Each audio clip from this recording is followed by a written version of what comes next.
So as South Africa looks to pull itself out of an economic rut, President Cyril Ramaphosa says investment in infrastructure could be the answer. He's launched the Mookloof Mega Residential City in the East of Tshwane. Once completed, it will have a value of 33 billion rand. The ambitious project aims to provide access to lifestyle services that were not available to people in lower income groups. It will be in the process of creating about 7,000 jobs. My colleague Govan Whittles is there and joins us for more details. Albeit ambitious, it is welcome, but cautiously. So how exactly will this be done? The devil is in the detail.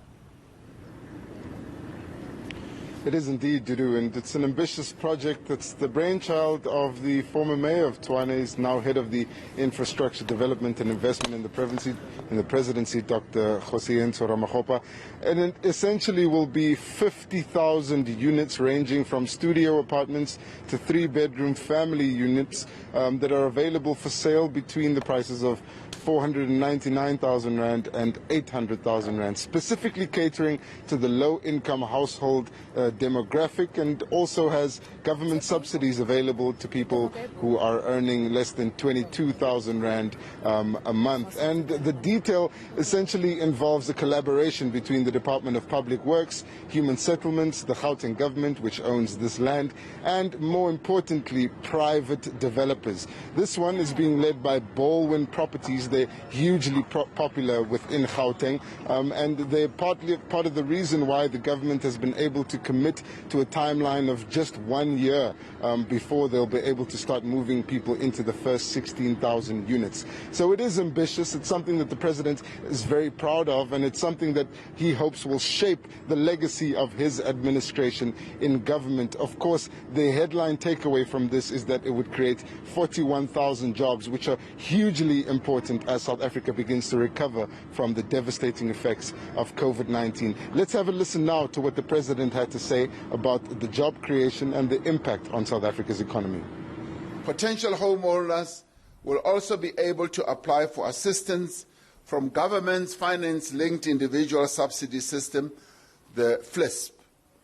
This development will also lead,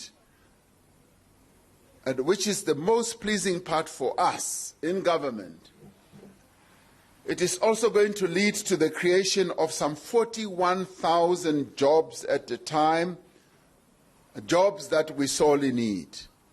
And Steve Brooks and all his various other collaborators are going to make sure that as many jobs as possible are created, and the many skills and the many crafts that are going to be played out in developing this project are going to be empowering. And this is where we want black construction industry people to play a key role, in boosting experience, in boosting investment, and in boosting the activity that needs to come out of this. Tell us more about the service that will be provided in terms of the office where citizens can go to get help they need. Yeah, so this is something that was quite personal for President Cyril Ramaphosa. He mentioned that when he was extending a part of his house, tried to build a section where the security guards that protect him can sit and have tea. It took him 3 years to get approval from the municipality and the government for his building plans to go ahead.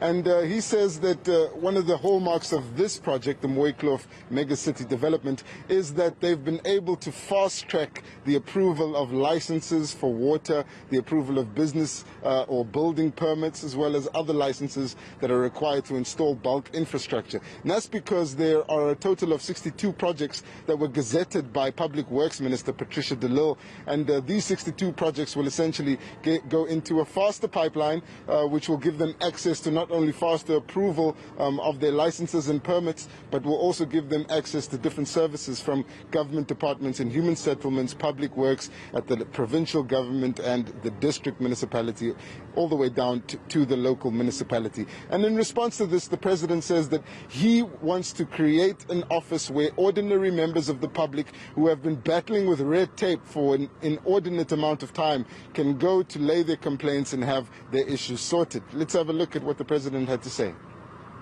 We are going to create an office where if a citizen of our country is delayed inordinately on issues like permits, like permissions and all that, they should be able to go there, like an ombud office, where people will go and complain. And I want to do this advisedly because at a personal level, I once waited for 3 years.